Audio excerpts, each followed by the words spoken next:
my name is Lynn Shue, and I'm one of your Cabarrus County Commissioners, and I'm here with Jeff Littlefield this evening, and I'm going to be hosting this segment of Out and About, and we're going to be talking about what North Carolina Department of Transportation is doing in Cabarrus County, mostly in reference to the I-85 project. And I got Jeff Littlefield with me here now.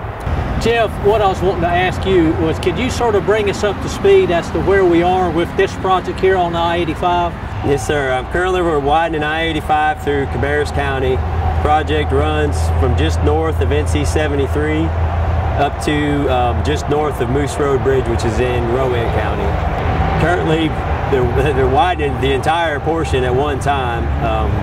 We're working on every structure at one time, starting with the Irish Buffalo Creek Bridge, which is to the very south of the project, moving north to the Main Street Bridge as we see here, the Railroad Street Bridge, which follows this one.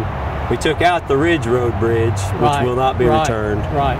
And then we're creating a divergent diamond at NC 29. We're widening the Dale Earnhardt Bridge. We're working on the Concord Lake Bridge. Currently, that one changed a little bit as progress went along with the project. It went from a two-phase, then we were going to take down the bridge completely and create a one-phase bridge. Now we're back to building in a two-phase construction process. The next bridges are Center Grove and Brantley Road Bridge, which we've completely taken out, and they're approximately halfway through construction now. Now those roads are closed, is that right? Yes, sir. The Brantley Road and Center Grove, they're currently closed. As those of you that travel those areas know that they're closed. But now the business owners all got together here a while back, and they came to the commissioners or wrote to the commissioners and all, and was concerned about the Lake Concord Road Bridge closing, being down up to possibly 12 months. Yes, sir. And you guys have mitigated that some, and so I don't know what all took place, but you could maybe elaborate a little bit on that, because I know it was of great concern. Yes, sir. We actually approached the contractor, asked them for some ideas on how we can still open I-85, 4 lanes of traffic in each direction, while still leaving Concord Lake Road open. And what we came up with is essentially going back to the two-phase process, where we'll build a new portion of the bridge, put the traffic on that, and then demolish the old bridge and then build the second half.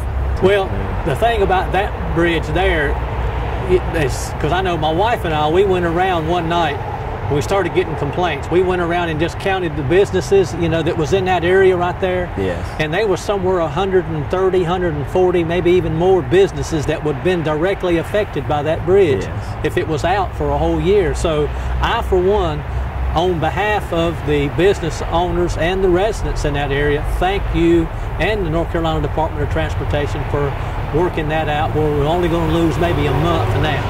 And well, it'll remain open throughout construction. It will remain open, and we reached a compromise on 85 where we'll have 4 lanes of traffic open, but there will be a shift at the Concord Lake Road Bridge so that we can still build the median bits. Right. You know, the overall project of that 85, when you're talking about 4 lanes of traffic on each side of the median, yes, sir, it's going to have obviously a concrete median. You know, but I know that when it comes to engineering and designing, safety is of the utmost importance. Yes. And so maybe you can elaborate a little bit on the safety that goes into building a highway like this. Well, of course, we're dividing it, because we're so close to traffic that, it does have a concrete barrier down the entire length of it. There are several things, such as the divergent diamond at 29, which, eliminates conflict points, realigning certain roads, widening roads, improving all of the interchange. All of the interchanges are being improved. Just all of that adds to the safety. The flow of traffic on 85 alone, having 4 lanes non-constricted, will greatly improve traffic safety on 85 and accessibility for the emergency services as well. Right, and that was a key issue in particular, with the Lake Concord Road Bridge, was how is that going to affect getting people in an emergency situation to the hospital. Yes, sir. And we've, you guys have compromised and worked with us on that. And so, Obviously, it's working fairly good right now. We don't want anybody to be in an emergency situation, but that's life. Yes. It happens. Yes, sir. And sometimes seconds means a life. And so I'm glad you worked on that. We are too. I wanted to ask you just a couple more questions too while I'm thinking about it, Jeff, and that is, we talked a little earlier about pedestrian safety and maybe bike lanes and stuff like that. Is any of that going to be on any of these interchanges? We do not have bike lanes out here. Sidewalks are pretty much throughout the project, Right. and a lot of them are new location sidewalks. Will they be protected, the pedestrian protected, for when if a pedestrian walks across this bridge here, is he protected from the traffic in any way? He'll be on a sidewalk, but he will not have a barrier between him. Yeah. The crosswalks are all, put in the proper locations. There are pedestrian refuges in the medians where need be. Okay. And we also talked just for a minute earlier when we were talking about all this about noise barriers. Yes. Because people that live close by, like we see here now, there's houses over there that may be affected. Of course, the interstate was already there. Yes. But with the trees gone and the landscape changing like it has, then obviously sound becomes an issue. So we talked about noise barriers. Can you maybe tell us a little bit about that? Yes, the department had a noise study done prior to the project beginning, which determined where the noise walls would be located. Pretty much everywhere that there's a consolidation of dwellings, there's going to be a noise wall. Yeah. Well, I've seen on your boards here, where they've got it laid out, and there's like 7 or 8 different walls. Yes, going up somewhere, different places. Different locations. Different locations throughout this project. Well, Jeff, I have one more question for you that I needed to ask. You answered it a little bit already, but what's going to be the overall benefit of the citizens of Cabarrus County and the people that's going to travel this road here when you get it all finished? Ultimately, we'll have 4 lanes, north and southbound. We'll have greater accessibility at the interchanges. We've implemented several roundabouts throughout the project to increase traffic flow, to get people from point A to point B easier, safer, and just all around better for the public.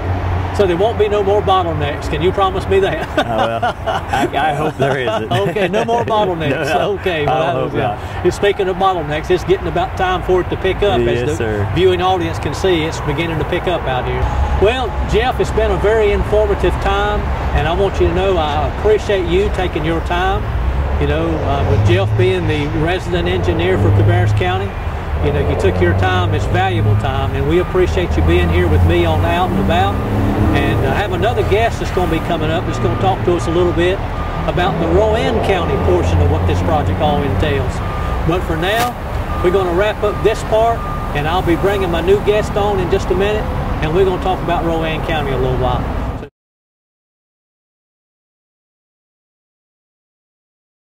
Well, we're back again here with this segment of Out and About, and I've got Kelly Seitz with me here, and he is the resident engineer for the Rowan County portion of the I-85 construction project. We had Jeff a little earlier on the Cabarrus side, but now we got you. I want you to tell us a little about what's going on in Rowan County with the I-85 construction project, if you will, Kelly. Like the Cabarrus County project, the segment that we have in Rowan County is a design-build project. Lane Construction is the contractor that's overseeing the work out there on the project. We're replacing 7 bridges and constructing 8 bridges for that project, widening I-85 from just north of Moose Road to exit 68 or NC 152. The contractor currently is working in the median and also on 152. Well, no doubt it's a huge project, and the further north it goes, seems like the less that's going on. I've noticed that from my own travels. But you said you took 7 bridges out and put 8 in. Yes. Part of this project, we're putting a new interchange in at Old Beatty Ford. Okay. So there is the additional bridge at that interchange to get across Coldwater Creek for the southbound ramp. Yeah. Well, just like in Cabarrus County, Kelly, obviously it's been a bottleneck with traffic backed all the way up. And when we get through with this, or you get through with this project here, the way it's all designed, then the traffic flow should be a lot better. The interchanges will be much safer and all of that. Which of those portion of Rowan County has the biggest interchange there? Which one is the biggest one for what you're doing? Inside the project? Yeah. The NC 152 interchange is part of 601 NC 152 US 29. So it is probably our most complicated interchange we have on the project. Right. It's also an interchange that is spread out over a large area. The project will reduce it to a standard design diamond size interchange. It will also consist of 3 roundabouts in that interchange along NC 152. Wow. Okay, so the roundabouts will be all incorporated with that. And did you say there might be a diverging diamond also? There's no diverging, just roundabouts. It's a standard diamond interchange. Oh, I see. But instead of having traffic signals at the ramps, at the top of the ramps, it will have roundabouts.